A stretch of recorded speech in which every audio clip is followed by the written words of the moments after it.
Kaf Amoud Aleph, tout en bas. Tanya Rabbi Yuda Omer, il y a une braïda qui dit que Rabbi Yuda il a dit. Omer Aya Rabbi Meir il disait la colle. C'est quoi la colle? Pour tout ce que j'écris, ce soit Sefer Torah, Tfilin, Mizuzot, tout ce que j'écris, mais Tilin, Kan, Tom, les Tochadio, on peut rajouter et mélanger de la teinture, un peu dans l'encre. C'était la dernière ligne. Ouais. Kaf Amoud Bet. Chutz mi parashat sota le bilvad, excepté la parashat sota, parce qu'il y a écrit Umacha. Rabbi.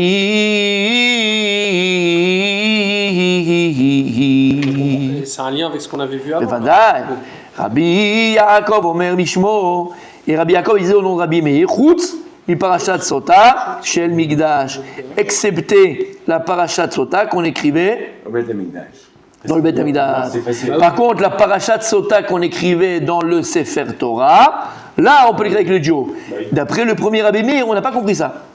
On peut dire que tout ce qu'il a dit Rabbi Meir, c'est la parashat sota dans la Torah, il faut l'écrire avec de l'encre normale, pas simplement pour la sota.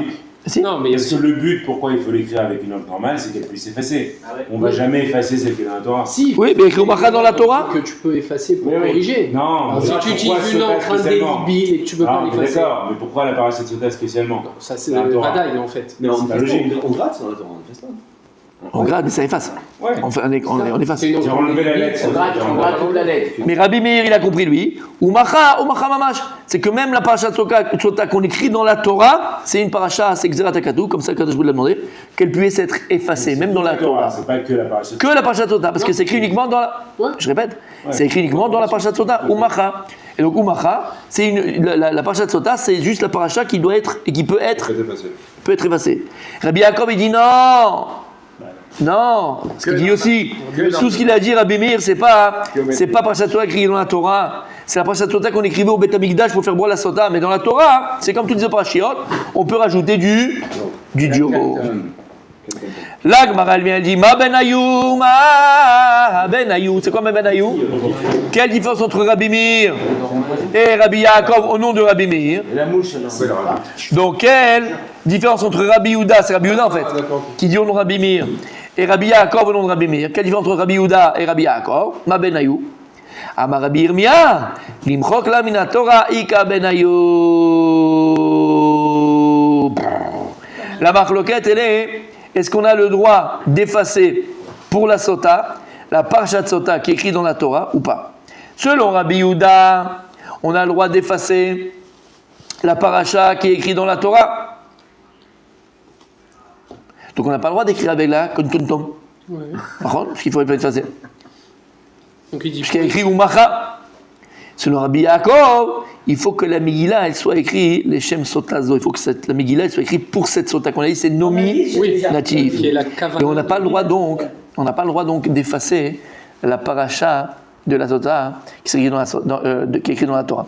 Donc Uma ben Ayou, Rabbi Yehuda, je répète, Rabbi Yaakov, selon Rabbi Yehuda, que lui il dit c'est uniquement la parashat sota, Chutz parashat sota bilvad qui est dans la Torah, qu'il faut qu'elle soit écrite avec un kentom, on peut l'effacer.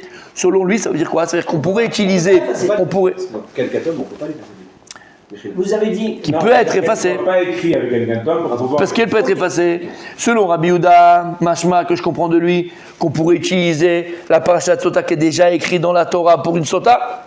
On n'a pas écrit le parchemin. Tu peux l'écrire parce qu'il y a écrit Umacha. Elle doit être écrite spécifiquement. Ça, c'est selon Rabbi Yehuda. Ouais, on prendrait la paracha, juste la paracha, on prend des coups, hop, on met la paracha qui est écrite dans le sota, et on la mettrait dans l'eau, on ferait prendre une sota. Ça, c'est selon Rabbi Yehuda. Non, dans l'absolu. Dans l'absolu, on pourrait enlever cette partie et la faire utiliser pour la sota. Non, parce que le reste, c'est parce que lui dit Umacha. Donc même dans la Torah, il faut que ce soit un ktav qui peut être effacé. Et ça veut dire, comme ça la Gemara a compris, que selon Rabbi Yehuda, ça peut être utilisé pour la sota, si pour être effacé. Comme la sota de Beit Midrash. Bon, on écrit un collage, il n'y a pas de sota. Pour l'instant, il n'est pas sota. Le reste ne s'efface pas. Pour la sota, Le reste ne on a le s'efface droit de voir un Sefer Torah pour marier aussi. Le reste ne s'efface pas. Non. Ça vous paraît évident, mais Bémet, pour nous, c'est bizarre. Genre, on prend la paracha sota, je peux dire, il prend la page, entre guillemets, la paracha dans le Sefer Torah de la sota, il la découpe, il l'utilise pour la sota. Non, parce que et vous avez dit non, tu réécris et tu remets. Bien fait. Tu vas écrire Mechila. Donc maintenant, on explique la différence entre Rabbi Yehuda et Rabbi Yaakov. On va expliquer. Ok. Rabbi Yehuda au nom de Rabbi Meir, qu'est-ce qu'il a dit? Rabbi Yehuda au nom de Rabbi Meir, il a dit, quand il a écrit Umacha, selon Rabbi Meir, lui il dit selon Rabbi Meir, quand il a entendu Rabbi Meir, quand il pense selon Rabbi Meir, que c'est uniquement la parashat Sota, d'accord? Le Beth Amikdash. Non, qu'on ne peut pas effacer. Qu'on peut pas, non, Chutz parashat Sota, qu'on peut effacer. Tout ce qui a mezuzot, tfilin, tout ce que tu veux, tu peux mettre du kankantom et c'est pas effaçable. Tout, et tout le Sefer Torah. Chutz, Ah, tu peux. Chutz, et parashat Sota. Parashat Sota, dans le Sefer Torah même, il faut que ce soit effaçable. Ça c'est Rabbi Yehuda. Ouais. Ça c'est Rabbi Yehuda ou Rabbi Meir. Dans tous les cas de figure, il doit être effaçable. Que ce soit... Ça c'est Rabbi Yehuda ou Rabbi Meir. Attends. C'est à quel endroit c'est marqué qu'on ne peut pas effacer le. Attends. Umacha. Rabbi Umacha. Dans Sota, c'est dans Parashat Sota. Rabbi, oui, c'est bon. Donc, c'est-à-dire que le Sofer, il écrit le Sefer Torah, et quand il arrive à la parashat Sota, Il met pas le il kankantom. enlève le Kankantom. C'est le Rabbi Yehuda ou non de Rabbi Meir. On est d'accord, on est Là, c'est clair. Rabbi Yaakov, le Rabbi Meir, lui dit quoi? Non, c'est uniquement la parashat Sota qui est au Beth Amikdash. Qui dit ça qui? Rabbi Yaakov, le Rabbi Meir. C'est la parashat Sota qu'on écrivait la Megillah pour la Sota, pas dans le Sefer Torah. La parashat qu'on écrit dans la Megillah, qu'on fait dans l'eau et que là, ça doit être effaçable parce qu'on met dans l'eau. Mais la parashat Sota qu'on écrit dans la Torah, celui-là, il peut être inscrit sans être effaçable. Donc on a deux idées, deux Tanaïm qui parlent selon Rabbi Meir. Ils disent pas du tout la même chose. Ils disent pas la même chose. Maintenant, il m'a posé la question, il dit ok, maintenant Tachles, ma evdel benem. Ma evdel benem, je te dis quoi un evdel. Alors, on va voir ce qu'elle va dire la Gemara, mais pour l'instant, il dit la Gemara, c'est quoi l'evdel benem? C'est que selon Rabbi Yehuda, au nom de Rabbi Meir, qui pense que quoi? Qu'on peut tout écrire avec un kantom, sauf la parashat Sota, même qui est dans la Torah. Même dans la Torah, machma, pourquoi dans la Hachem il aurait dit que dans la Torah, il faut que ce soit effaçable? Selon lui, ça veut dire quoi? Ça veut dire qu'on peut l'utiliser pour la Sota? Sinon, à quoi ça sert qu'elle soit? Pas se faire. Oui. Exactement! Cas des extrêmes. Ça c'est lui. Selon, d'accord? Selon par contre Rabbi Meir, machma que quoi? Selon Rabbi Yaakov et Rabbi Meir, selon lui, non, on peut pas utiliser la parashat Sota qui est écrite dans la Torah, et au contraire, selon Rabbi Yaakov et Rabbi Meir, comme on a vu déjà, c'est la halakha d'ailleurs, d'accord? La Megillah qu'on écrit, elle doit être l'Ishma, elle doit être les Shema Isha Azot. On ne peut pas utiliser n'importe quelle Megillah pour une autre femme. Donc, à plus forte raison que le Sofer, quand il a écrit le Sefer Torah, d'accord, il ne l'a pas écrit pour une Sota, il l'a écrit pour qu'on lise à la Torah. Donc, selon lui, c'est pour ça que tu peux utiliser le Kankantom, même dans la Parashat Sota qui est dans la Torah. Maïka Benayou, voilà la différence que la Gemara a trouvée entre les deux. C'est clair? Donc, vous venez de disqualifier Rabbi Yehuda. Je dis qu'il n'y a personne. On dit la différence entre les deux. En disant qu'elle doit être écrite l'Ishma. Ça, c'est selon Rabbi Yaakov ou Rabbi Meir. Je discrédite personne. Selon lui, c'est comme ça, selon lui, c'est comme ça. C'est tout, on discrédite personne. Moi, je te dis c'est blanc, c'est bleu, je ne suis pas discrédité. Il y a deux dans Rabbi Meir. La halakha, etc. Après, moi, j'ai rajouté, je te dis, mais on l'a. Parce qu'on a vu que la n'est pas comme Rabbi Yehuda, c'est pas le méchané. Parce qu'on le sait déjà avant. Mais je te dis ici, personne ne discrimine personne. La Gemara juste, elle dit, Maïka Benayou. Qu'est-ce qu'il y a entre les deux? Mais qu'est-ce qu'il y a entre les deux? Manav Kamida, halachiquement parlant. Ben, Rabbi Yehuda, il pense qu'halachiquement parlant, on a le droit d'utiliser la parashat Sota dans la Torah pour une Sota. Okay. Et Rabbi Yaakov, Rabbi Meir, lui, pense qu'on n'a pas le droit d'utiliser une parashat Sota de la Torah. La reine, c'est pour ça que tu utilises quelqu'un d'autre, et elle est nominative. C'est tout, c'est clair. Okay. C'était simple? Dit comme ça, ouais. Mais vous ne laissez pas parler. C'est pas la même chose sur deux. Parce que quand vous avez expliqué la première fois, personne n'a compris. Mais non, parce que vous j'avais pas terminé, Tzadik. Tu ne peux pas comprendre si je n'ai pas terminé. Ah oui. Pas sûr. C'est bon, on est là? On n'attend pas de la fin. Il n'y a plus de temps, mais s'il y a une question, maintenant on peut poser la question. S'il n'y a pas de question, pas de question. Ça veut dire que Non, ce qui est impressionnant, c'est qu'ils sont tous les deux dans Rabbi Meir. Voilà, c'est ça. Voilà, c'est ça la toi question. tu as entendu ça de moi, lui il a entendu ça de moi. Moi j'ai entendu ça de toi, lui il a entendu ça de toi. Comment on fait? C'est l'histoire de la vie, ça. C'est l'histoire de la vie. C'est bon? La Gemara vient, elle dit Va Netanae qui a Netanae. En fait, la Gemara vient, elle dit la marloquette entre Rabbi Yehuda et Rabbi Yaakov au nom de Rabbi Meir, d'accord? C'est la même marloquette Tanaïm qu'on a vu autre part. Oui, laquelle? Des Tania. C'est écrit dans une Braïta. Braïta. Alors qu'est-ce qu'on avait vu dans la Braïta? Si une sota maintenant elle vient, on a écrit la Megillah, Voilà. et elle dit Temeani. Je veux pas boire. Temeani. Ouais. Alors je vais dire, je ne veux pas boire. Elle avoue sa faute. Qu'est-ce qu'on avait dit? Qu'est-ce qu'on fait à ce moment-là? On jette l'eau. Qu'est-ce qu'on fait à ce moment-là? Si elle avoue la faute, C'est la Ouais. la faute. on la fait pas boire. Non, Bah oui. est-ce qu'on a déjà effacé le nom? Alors qu'est-ce qu'on fait? On la force à boire. Donc, Non, elle meurt. Donc on la fait pas boire. Ah non. Lama, parce que nous tous que les autres sotas elles sont là, c'est le but, c'est de savoir la vérité. Maintenant il a dit la vérité, on la fait pas boire. Ouais. Venish pachim. Et enfin je fais exprès, d'accord? Et on déverse les eaux et c'est J'avais fini. un doute, c'est pour ça que je me dis. Je fais exprès. Ok. Bah, Donc la Gemara elle vient, elle dit, la marloquette Rabbi Yehuda qu'on vient de voir et Rabbi Yaakov maintenant, c'est une marloquette Tanaïm qu'on est une braïta. Donc maintenant dans le cas où une sota bémet, on a écrit sa Megillah et finalement avant qu'on la fasse boire, elle dit, Tmeani, elle ne va plus boire maintenant. En Megillata kshera leashkot basota acheret. Rappelez-vous ce qu'on avait vu déjà avant. Voilà. On ne pourra pas utiliser ça. Megillah. Megillah, Une autre pour faire boire une autre sota. Ça, c'est Tanakama. Rabbi Acha Bar Yoshaya Omer, Megillah Takshira Lashkot Basota Acheret. Lui, il pense, Rabbi Acha et Bar Yoshaya, qu'on peut utiliser sa Megillah pour faire boire une autre sota. Donc, on voit que c'est une marque loquette entre Chachamim et Tanakama et Rabbi Acha et Bar Yoshaya. Donc, la Gemara vient dire, en fait, la marque loquette Rabbi Yehuda et Rabbi Yaakov, c'est exactement la même que la marque loquette qu'on a déjà vue entre Tanakama et Rabbi Acha et Bar Yoshaya. Donc une Megillah, finalement, qu'on n'a pas utilisée pour une sota parce que, par exemple, elle a avoué sa faute avant. Tanakama a dit, on ne peut pas utiliser cette Megillah pour une autre femme. Geniza, parce que pour lui, c'est nominatif. Mais on voit qu'il y a un autre qui pense que quoi? Rabbi Acha et Bar Yoshaya. Il dit non, on peut utiliser cette même Megillah pour une autre sota. C'est clair? Ok. Donc, selon Tanakama de cette braïta, lui, il penserait comme qui? Comme Rabbi Yehuda ou comme Rabbi Yaakov? celui qui dit maintenant. selon- Tanakama, messieurs, Tanakama qui pense qu'on ne peut pas utiliser la Megillah pour une autre femme, Ah, qu'on peut il pas pense comme... l'utiliser. C'est Tanakama. Il pense comme Rabbi Yehuda, comme Rabbi Yaakov. Jacob. Comme Rabbi Yaakov. Et Rabbi Acha et Bar Yoshaya, comme ce qu'il penserait? Bien. Comme Rabbi Yehuda. Et vous pourrez effacer donc On pourrait effacer. la paracha de Sota qui est dans la Torah. Il y a fait merde. Ce qui est bizarre, c'est que les deux, ils ramènent au nom de Rabbi Meir. Ok. Ouais, c'est ça, Ah ouais, mais parfois continue. confusion. Non, c'est comme ça, rempli comme ça. Dans Deux compris de choses différentes, quoi. Entendu, mais la différente. Exactement. On va sûrement comprendre pourquoi. Non, c'est pas pourquoi, on l'a expliqué déjà. 1000 fois, la Gemara, c'est que ça. Un, il a dit non, il a dit comme ça, l'autre, il a dit comme ça. Lama, ils étaient plus proches de leur maître, comme on l'a expliqué. On va pas redire encore une fois, on le redit? On redit. Oui. Il y a un livre qui s'appelle le Rav Sharia Gaon. Ça s'appelle Igeret. Rav Sharia Gaon. Rav Sharia Gaon. Sharia Gaon. Rav Sharia Gaon, c'est un des derniers des Géonim. Après les Amoraïm, Sovraïm et tout ça, il y a eu les Géonim, qui étaient encore à Pumdedita, qui étaient encore en Babel. Non, la Charonim. Beaucoup avant les Acharonim. avant. Voilà, mais c'est juste avant, exactement. Acharonim, ça va. Avant les Baal et Tosfot, tout ça. C'est ça, oui. Et Acharon. Pas Acharonim, Rishonim, avant les Rishonim, pardon. Avant les Rishonim, avant les Baal et Tosfot, avant tout ça. Ils étaient encore à Babel. C'est-à-dire que Babel de la Gemara. C'est 500 de régulière. En 500, exactement, jusqu'à 200, 300, 400, 500, on appelle les Géonim. Alors, ils sont bon, Tosfot les ramènent très souvent. Rav Shai Gaon ou Rav Hai Gaon, c'est les Géonim. Mais qui étaient encore restés à Babel à l'époque après la Gemara, tout ça, ils sont restés. Et là-bas, il a fait une Igeret, donc elle a plus de 1500 ans, où on avait dit qu'il expliquait tout le déroulement de l'histoire du Ham Israël par rapport à la Gemara, par rapport à l'histoire, comment la halakha, comment pas la halakha. C'est un livre qui n'existe plus, il faut le trouver. Mais je vous l'ai dit à l'oral 1000 fois. On l'a pas dit.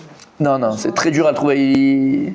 Très intéressant. Ça nous éclaircit Il vachement. t'explique qu'au début il n'y avait pas de marloquette, après dans le désert il n'y avait que 3 marloquettes. Il dit quelle marloquette est dans le désert avec Moshe Rabbeinu? Trop, l'homme échané, c'est hyper intéressant et ça apprend beaucoup de choses. Et une des choses qu'il explique, par exemple, c'est qu'il dit, des fois même la Gemara, il y a une Mishnah. Elle va être maksha sur la Mishnah, je ne parle pas sur une Braïta, comme sur la Mishnah. Et la Gemara va prouver que dans la Mishnah il y a une contradiction. Mais une contradiction pas petite, énorme. Comme si je te dis c'était blanc, ça arrive souvent, oui, ça arrive dans plein de Gemara. Toi qui as fini le chasse, tu le sais. Et donc, une fois la Gemara, la Mishnah, elle te dit blanc, mais finalement, après, elle te dit noir. Alors, il faut savoir, c'est blanc ou c'est noir. Et c'est vraiment une incompréhension, d'accord, une logique. Et puis, des fois, alors, on va essayer de trouver. Alors, on va dire que la Recha, c'est un tel, et la Sefa, c'est un autre qui a parlé. Vous connaissez ça? Recha, Rabbi Meir, et la Sefa, c'est Rabbi Akiva.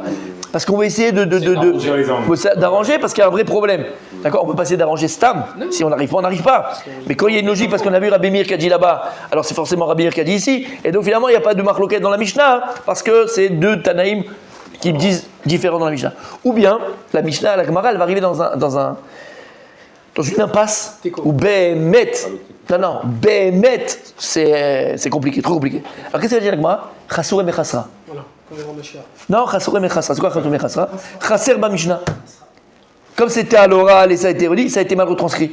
Chasso et Chazak, il manque. Et on va te rajouter des mots, on va te rajouter une phrase parfois dans la Mishnah pour que la Mishnah elle retombe sur ses jambes. Ouais.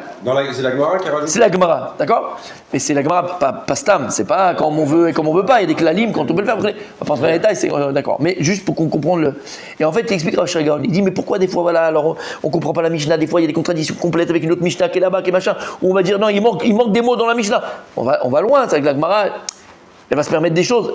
C'est basé à chaque fois, ce qu'elle dit la Gemara. Et en fait, il explique que pourquoi il y a autant de marloktot.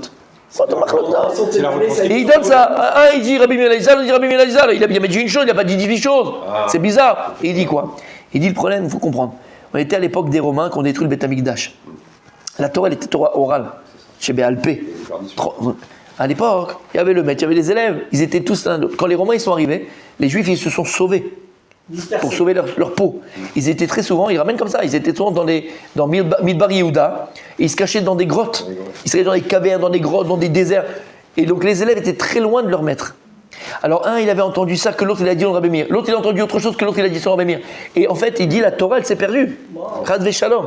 Il y avait un chibouche, pas juste qu'il y a un chibouche dans la Torah. Et la Gemara elle essaye de revenir au Mékor, elle essaye de revenir à la source. Comme Mashiach, dans l'explication de la source, exactement. Donc c'est pour ça que des fois, un il va dire ça dans Rabbi Meir, l'autre il va dire ça dans Rabbi Meir. Et il dit c'est à cause des persécutions. Et il dit Chas v'shalom de penser une seconde, parce qu'il y en a qui voulaient expliquer que les Dorot elles descendaient, les générations descendaient, et les élèves n'étaient pas aussi proches de leur maître, n'écoutaient pas, ils étaient un peu plus. Il dit Chas v'shalom de penser une chose pareille. C'est la situation qui a fait que. La situation, elle est voilà exactement qui faisait que. Voilà pourquoi. Et la Gemara elle essaye de revenir à la base, revenir au Mékor, de savoir qui a dit quoi et comment il a dit, pourquoi il l'a dit. C'est clair? Ouais. Ok. En tout cas, la Gemara Rabbi aussi, elle a ramené quoi? Elle a ramené qu'a priori, la même marquette Rabbi Yehuda et Rabbi Yaakov au nom de Rabbi Meir, c'est la même que Tanakama et que Rav Achai Bar Yoshaya. D'accord? Oui, de là on pourrait, exactement, à peu près. C'est bien que tu l'aies dit, pourquoi? Parce que maintenant la Gemara, Rav Papa il va dire non, c'est pas la même marquette. Tu peux pas me sortir de là. Pour réécrire, est-ce que c'est spécifique ou pas? C'est pas pour écrire ou pas. Ah, on va voir, je sais pas. Amara papa, il a dit à papa, Dilma Lori, mais peut-être que c'est pas la même marloquette. Toi, tu as voulu me faire une ressemblance. Marloquette Rabbi Yehuda, Rabbi Yaakov avec Tanakama et Rabbi Achai Bar Yoshaya. Peut-être que c'est pas la même marloquette. Je vais dire pourquoi. Atkan lo kamar Tanakama atam. Ela kevan di intik le shum Rachel lo adra minatka le shum Lea. Tout ce qu'il a dit là-bas dans la deuxième braïta Tanakama, qu'une Megillah qui a été écrite pour une femme spécifique et les psoula pour une autre femme. Et là, pourquoi il a dit cette raison? Kevan di intik le shum Rachel lo adra minatka le shum Lea. Parce qu'au moment où il a écrit au nom de Rachel, Madame X qui s'appelle Rachel, alors en fait, il y a eu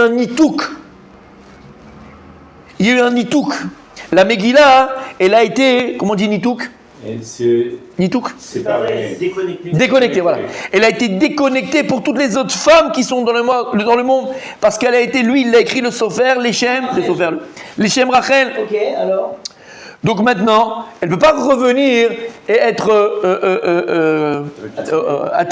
réattribuée à Léa. Parce qu'à partir du moment où il l'a, ça c'est une zvara, ok? À partir du moment où il l'a écrite, les Shem Rachel, alors elle est consacrée à Rachel. Encore, il regarde le. C'est ça pourquoi pas le nom dessus. Le Lachon qui est utilisé par la Gemara, il y a un nitouk. Nitouk. Il a dit déconnecté. C'est que la Megillah qu'il a écrite, elle est déconnectée par les autres femmes. Aval Torah chez Stamaktiva. Aval la Torah, que le Sefer Torah a écrit la Torah, pour qui il l'écrit? Pour que nous puissions lire le Shabbat. Ouais. On ne fait pas pour le Yom Chol, d'accord? Il ne fait pas pour une femme spécifique. Aval Torah de Stamaktiva. Achinami denim chakin. Alors Tanakama peut te dire, qu'on peut là-bas effacer. La raison de Tanakama, c'est pas la raison que tu as voulu me dire comme Rabbi Yaakov.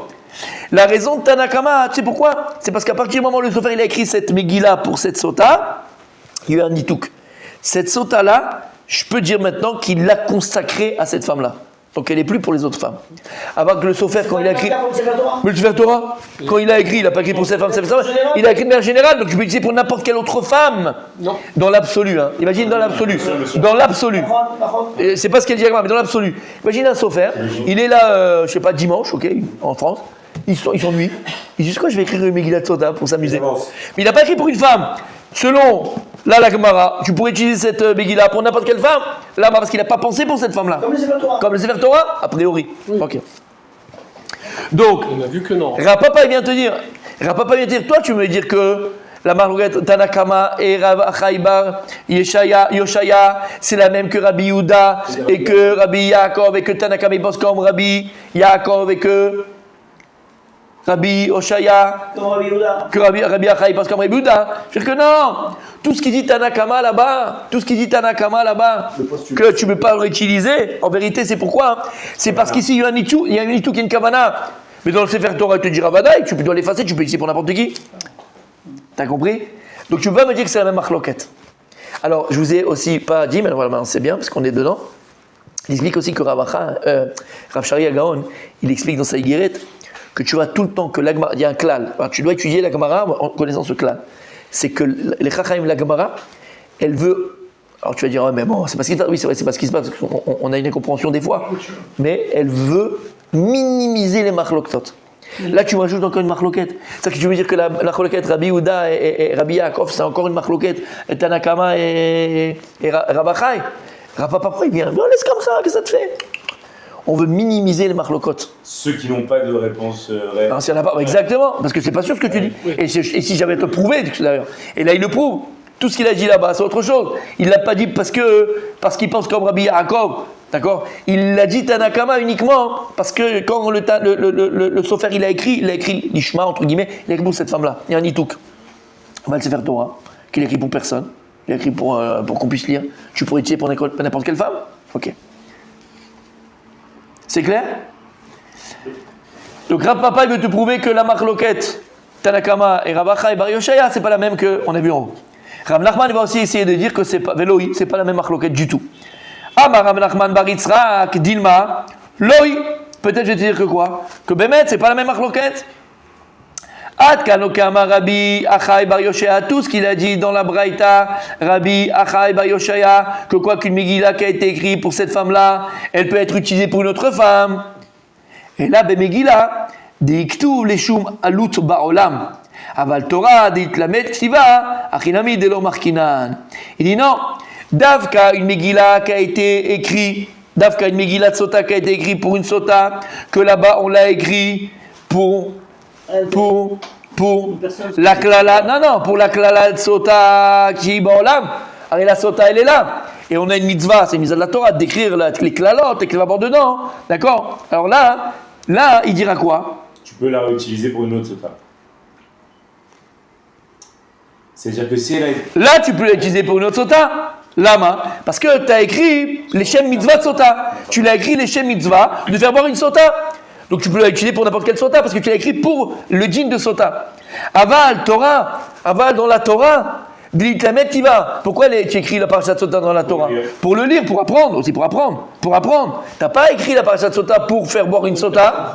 Achanami delo markinan. Alors là, vadaï, que j'ai pas besoin que ce soit effacé parce que de toute façon, c'est pas utilisé pour ça. Là-bas, tu l'as fait uniquement pour apprendre, pour lire, pour faire la Torah. D'accord? Donc là-bas, tu peux écrire la kankanta. On aurait pu, pardon, c'est peut-être ce qu'il y a rien à voir, mais on aurait pu croire aussi qu'il écrit cette Torah en se disant qu'un jour il sera pas saoul, on ne pourra plus l'utiliser, et ce passage-là, on pourra du coup le découper dans le but d'une sota. Et à ce moment-là, c'est bien qu'il n'écrit pas du Kalkanta. On n'écrit pas un Sefer Torah dans le... 200 ans. On n'écrit pas un Sefer Torah pour ça. Sefer Torah, il est écrit pour que tu lises dedans. C'est clair? Non, et surtout, si c'est clair? La banane à la base Okay. n'était pas pour une sota, tu peux l'utiliser pour une autre sota. Là, la subtilité, c'est que la ktiva de la parashat sota, il l'a écrit pour une sota, mais pas une sota. La Megillah. La Megillah. Megillah, pas le parashat. Spécifique. Voilà, donc si c'est pour la mitzvah de sota, alors là il te dira, tu fais n'importe quelle autre sota, parce que je l'ai écrit pour vérifier. Donc si c'est L, X ou Y, on peut.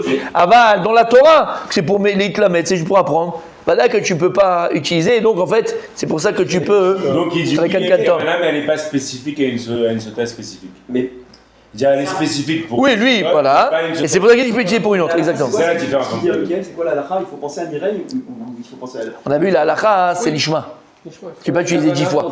Tu peux pas utiliser 1000 fois pour une autre femme. C'est chaque femme. On avait expliqué pourquoi la. Il faut se dire, c'est la blonde qui. C'est l'histoire. Mais elle est devant lui, hein. Elle est devant lui. Elle est devant lui. Il a la kavana. Et on avait expliqué aussi pourquoi. C'est pour pas qu'il y ait trop. C'est un peu comme le guet pour les Kohanim. Le guet qu'écrivaient les Kohanim, c'est pas le guet que les gens de la rue, nous les Israël, c'est guet Mekouchar. Il fallait écrire une ligne, Si on met dans la photocopieuse. après il fallait plier et il fallait coudre. On écrit une ligne, plier, on coud.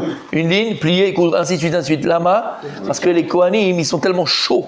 Parce que par le travail qu'ils font, ils sont très chauds. C'est des barbares, des barbares. Ils sont très chauds. Alors de peur que le Kohen, il s'est juste avec sa femme, il dit je te divorce, sous un coup de folie, il ne peut pas la reprendre parce qu'elle est gouja. Moi j'aime plus la reprendre. Alors on va prendre du temps pour qu'il se calme. Après il dit excuse-moi, c'est bon. Mais là c'est pareil, on veut pas qu'il y ait trop de sota. On veut pas qu'il y ait trop de sota, on veut pas utiliser la même chose. C'est pas un truc sympa la sota. Alors tu vas utiliser la même pour 10 000 personnes, c'est là il a fait. Tu comprends? Et on gagne du temps. On va devoir l'écrire. Elle a encore le temps de pouvoir avouer sa faute. Donc on gagne du temps. C'est pareil, c'est auto d'avant. On avait dit c'est la svara derrière. Ok. Avant de continuer avec votre permission, d'accord, parce qu'on a fait un très beau passage, on va demander aussi de tout recommencer, d'accord, Tania Rabbi Yehuda, jusqu'à maintenant. Allez, vas-y Rabbi aussi, tu nous fais la chazara maintenant. Ouais, chazara maintenant. Avec votre permission.